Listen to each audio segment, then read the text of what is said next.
brakes to request ground services. So, as I had stated in my previous flight video, I was going to do a review of the FSLabs A321NEO. And that's precisely what we're going to do. So let's load her up here in Milwaukee. Now, it is still nighttime. Well, not really. It's going to be light soon. Here comes, there it is. That's the one thing that I don't like about the Flight Sim Labs. Yeah, it takes a second to load there. I think it's the Wasm, but I'm not sure. And then if for some reason it decides to like blind you with the lights, even though the lights are off, as you can see. But it's night, and we never do these things in the dark.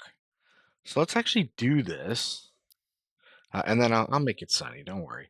But let's look at some of the night stuff, right? In my my Globetrotter livery.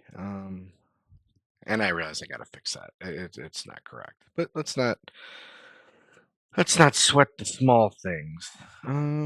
All right. Well, let's power her up and let's turn the lights on. Now let's see how everything looks. As I said, in the dark. So batteries. And then we're going to turn all of our fuel tanks on, even though we don't need to, but we're going to. I'm going to turn all our lights on. We're going to turn our APU bleed on, our pitot heat on, our master for the APU. Let's actually turn the APU on now. All right. So while this does its thing, it looks very pretty. Let's actually get out and do a little walkie poo around the aircraft as we hear the APU turning on, but it looks very pretty. It is well done.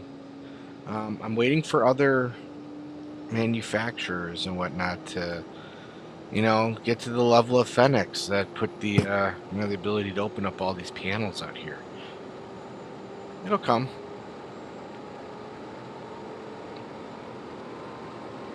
Again, we'll do this in the light, but it's fun to do some of this in the dark too. We never do this. That lights just turned on. Yeah, nice. There's the APU. Right, it's well modeled. It's very clean. And one of the issues that I had with PMDG and the recent release of the 737 was, you had to go shift C to get the Wasm to completely load. So like the lights that are there, 737, you can see through them. That's an issue. That's an issue. Okay. Let's come back in here. We're not going to worry about nav and all that. Let's get this out of the way.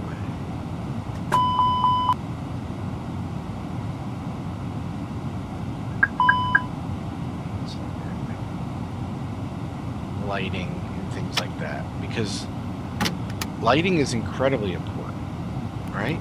And look at it, it defaults it at dim, which is very cool. I very much like that. I very much like that I have to turn the knob underneath to get things to, be brighter. That it kind of defaults in that manner. Same thing. And then when you've got it all lit up, lighting is very good. It has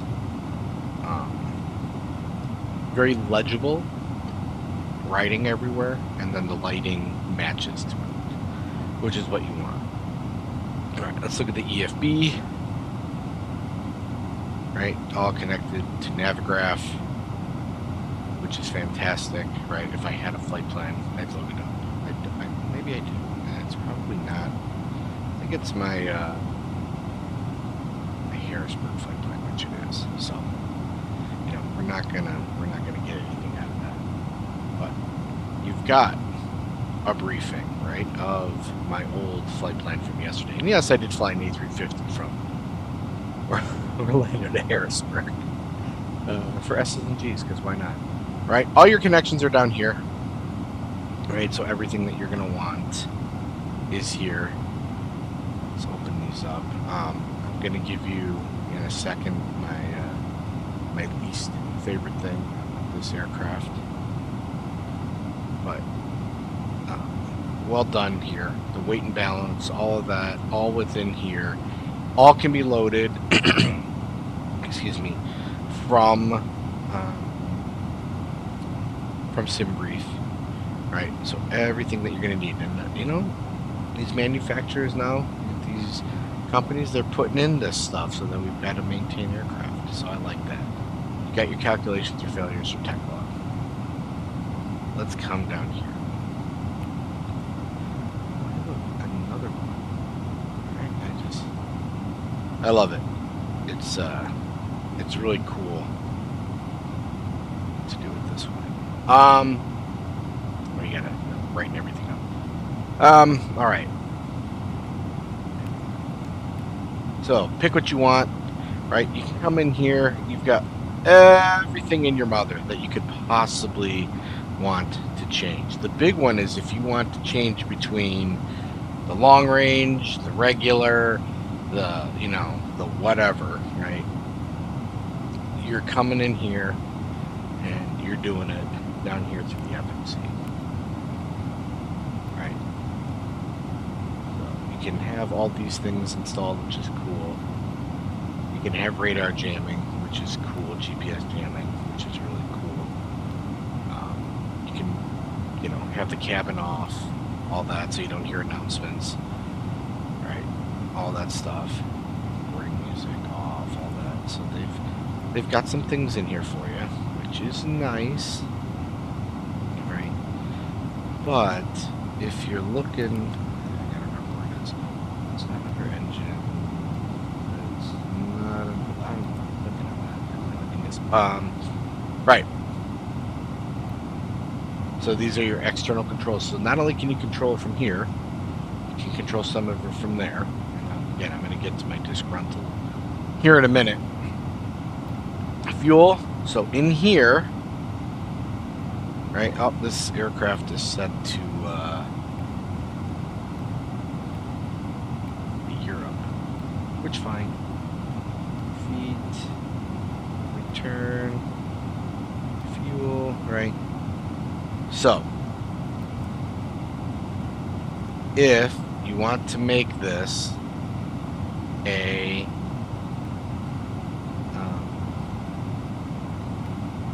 if you want to make this, you know, the long range, it's right here. Under fuel, you can add the extra tanks. Right? So then you load it up and away you go. Very cool. Very cool. And it does change the weight and all those things that you would feel. Now, the thing that frustrates me, GSX is run through your FMC. I go up here, GSX remote control.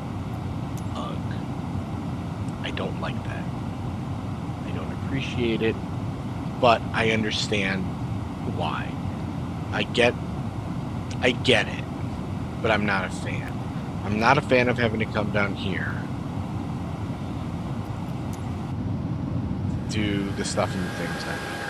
Which, by the way, look at the lights. Lighting is on, and it is gorgeous. And we'll do another walk around, and I'll make it actually right out. Daytime, all that, right? It's there. I'm not a fan of it being there. And then I always get this stuck. Because I always forget. So I have to click it quick. So if I had a complaint, it would be that I'm running GSX through my FMC. Not the worst thing in the world, but not the greatest thing in the world. It's slightly annoying. But when you look at the panel, when you look at everything in here as a glass cockpit, you look at the EFB, the options to go between the Neo, the long range, all of that. I have zero complaints about this aircraft. The lighting is fantastic, right? Actually, let's go for a walk. The lighting is fantastic. We're gonna make it daytime here in a second. But things shine where they're supposed to shine, right? You've got nice edge lighting. It looks great. Let's turn the flashlight off so you can actually see. It looks great. I love it.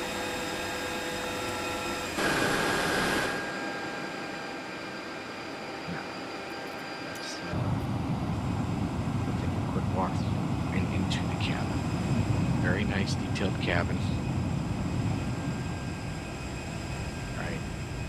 Not quite to the level of, say, PMDG. I would even argue not quite to the level of Fenix.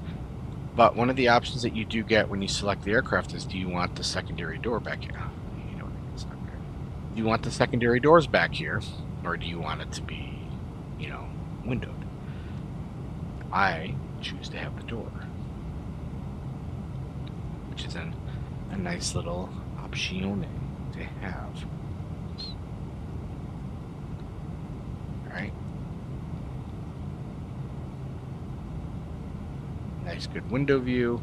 It does not have in-seat entertainment, which a lot of the Neos do, but it is what it is. But like I said, lighting looks fantastic. The cabin looks fantastic. Everything's smooth. Right? Again, I'm not quite Franken-computer for modern day, but I'm pretty damn close.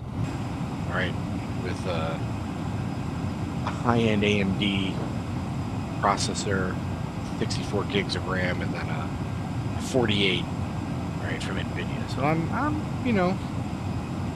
in good shape for a while, and it runs it well.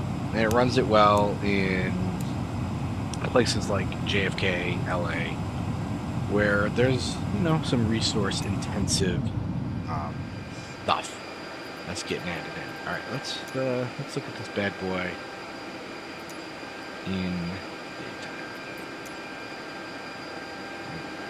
Looks still just as good, in my opinion. It looks just as good. Go for a little walkie poo.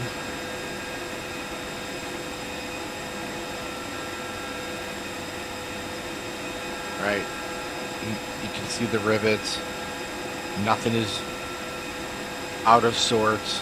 Right, they even open up the door down here now. Nothing's really functional. I'm clicking around here, but at least it's modeled. It's there. You can see it. Right, you can see into the cargo bay, which is awesome. The things down here are legible.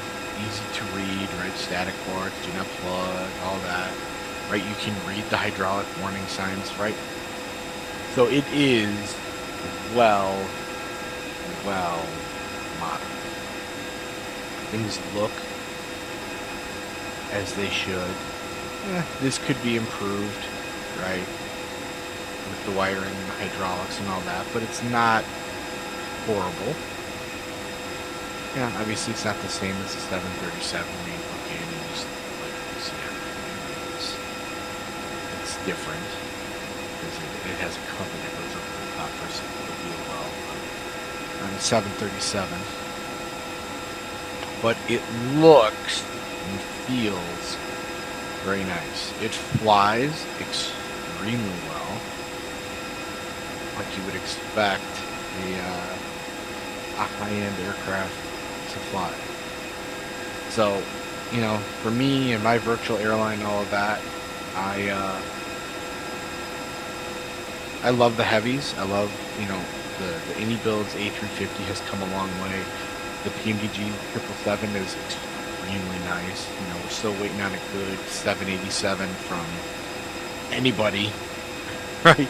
The with quality wings gone, that market, you know, it's like Bravo Airspace now, which all they did was take the base and improve a little, right? But when I create my virtual airline, I'm using this bad boy. This is great to fly, and in and out of Milwaukee, right? I go to Europe in it, so when it comes to modeling, when it comes to the textures, it's same same quality that you would expect from any big manufacturer, any big, you know, content creator nowadays. I call them content creator, but, you know, add-on manufacturer nowadays. You know, the functionality and the stuff out here is not the same as others, right? You know, this is not good, right? Not good. But the fact that we've got back here a decently modeled aircraft is good.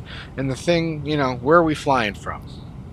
I fly when I do this out here, looking out the window, so that looks extremely nice to me. Or right, I'm here, and this looks extremely nice to me. So I'm okay with not eating resources back here when 95% of my time is up here. I'd like to see this integration change, because that's you know, to me that's annoying, extremely annoying doing it down here. But that's a me problem. The rest of it, man, it functions like it's supposed to. It does the things that it's supposed to, right? You hear the knob sounds when you click on things. It acts like an airplane, looks like an airplane. It must be an airplane. All right. So no answer. I'm gonna align the stuff here. But it, you know, if you're looking for something that's a little bit better than the INI builds, which I did use. I did use the INI A321 that, you know, came with the base, all that. I had fun with it, but it wasn't this. It didn't fly. It didn't feel quite like an Airbus. It didn't quite feel like it. Hey, we're aligned. Like you know, like a modern airliner should. And part of that's because, you know, INI sold all their rights, you know, all the aircraft to Asobo, and then Asobo was in charge of like updating stuff. So INI gave them the baseline and said, "Here you go. Here's a great product just to baseline off of." And then Asobo never did anything with it, which is why the 747 is still ridiculously awful, and the 787 is right.